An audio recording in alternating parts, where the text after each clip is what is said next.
How's it going, everyone? Welcome back to Boylai Hobby Time.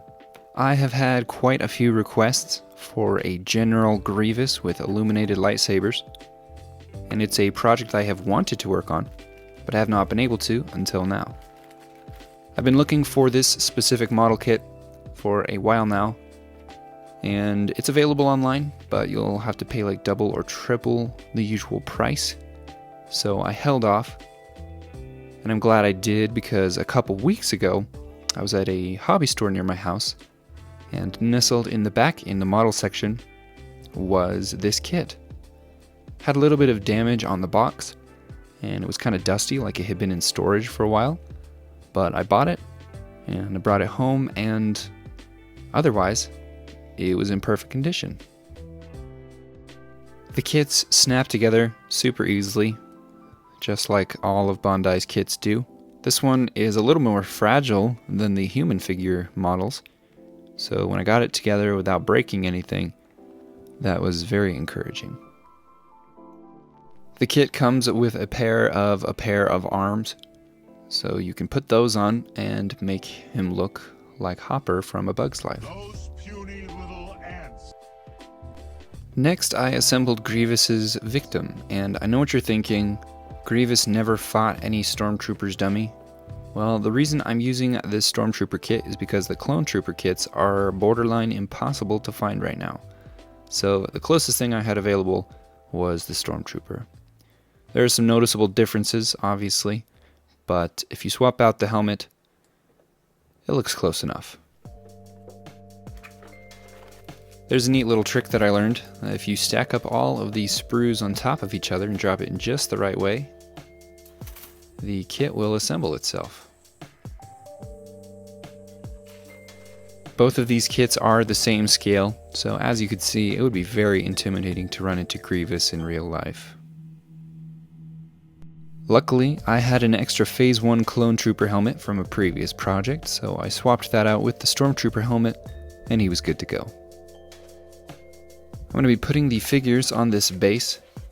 Right now they are a little bit too clean and shiny. They don't look like they've been through battle. So in order to get the paint to stick to the plastic, I took the figures outside and I gave them both a coat with a matte clear coat varnish. I wanted to power the lightsabers with this little battery housing, so I flipped over the base. I marked out a spot on the back. I took that outside, cut it out with a jigsaw. I mounted it in place with some screws. I added a little switch and tested my circuit, so I did not have to come back and do that later. Next, I grabbed my bucket of foam scraps and I used my incredible strength to snap the foam into little pieces that looked like rocks. I started gluing down the pieces of foam to look like a cracked rock surface. I made sure to organize the rocks in a way that would allow the Clone Trooper to lay down in a natural looking position.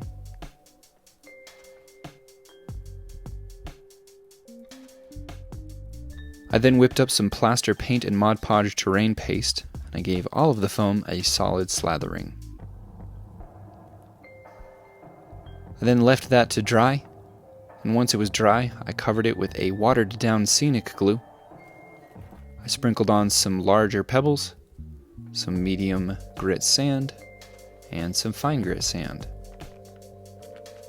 I gave it a spritz of isopropyl alcohol and finished it off with some more watered down scenic glue, and I left that to dry. While the base was drying, it was time to add some weathering to the figures. I started with a cautious and dainty approach, and I quickly threw that approach and caution to the wind by going with the aggressive approach, which was to cover Grievous from head to toe in a brown wash, and then remove it with isopropyl alcohol and lots of Q-tips. Covered pretty much every part of him that was that bone color in the brown wash, and the wash would stay in the recesses and give a slight stain as well, and I'm really happy with the results. Because that method had worked so well, for Grievous, I repeated the same thing with the Trooper.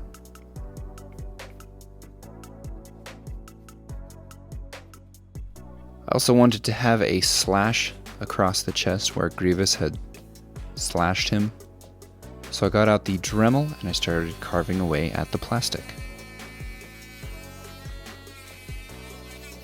Once I had carved a decently sized gash across the chest, I blackened the area on the inside and around with some black paint. By this point, the glue had dried on the base, so I took it outside and I primed it. And then while the primer was drying, it was time to work on the lightsabers.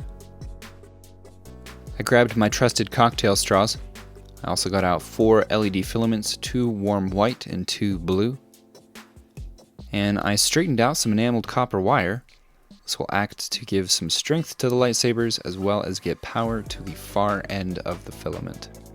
I straightened that out with my pin vise, and then I cut 4 pieces that were the same length as the filaments.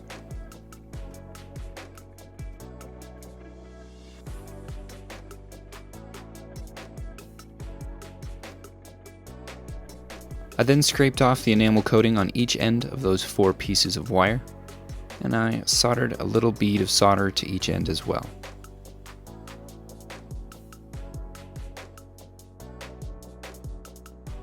I then soldered the positive end of each filament to one of the wires, and I trimmed off the excess piece of metal before sliding the cocktail straw down over the whole thing.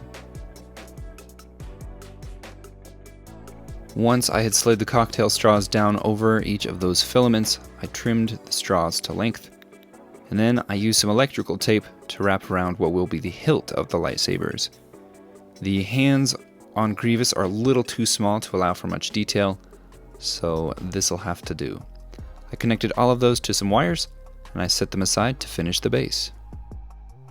I painted the base with a combination of brown and black washes, and then I applied some Vallejo burnt umber pigment powder, which I activated with some isopropyl alcohol. I then dry brushed on a light tan and went around the rim of the base with black 3.0. To finish off the base, I glued down the clone trooper into his final resting spot, and I needed to change the 2 warm white lightsabers to green. So I used some transparent green from Model Master, put that in my airbrush, and I painted the straws with it.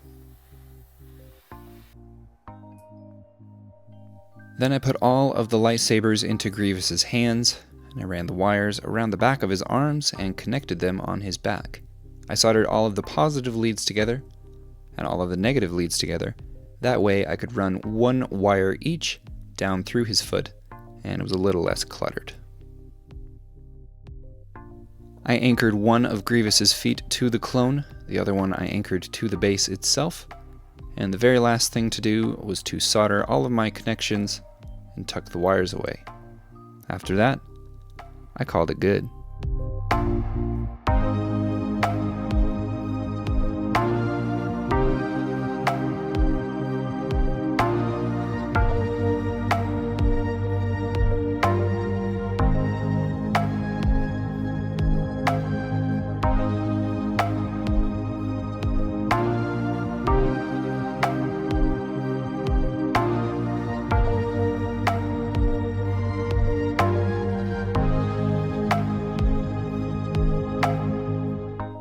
That is it for this video. Thank you all so much for watching. I hope you enjoyed. I had a lot of fun with this one. Huge shout out to all of my patrons. You guys are great. Have an awesome week, everyone. I'll see you next time.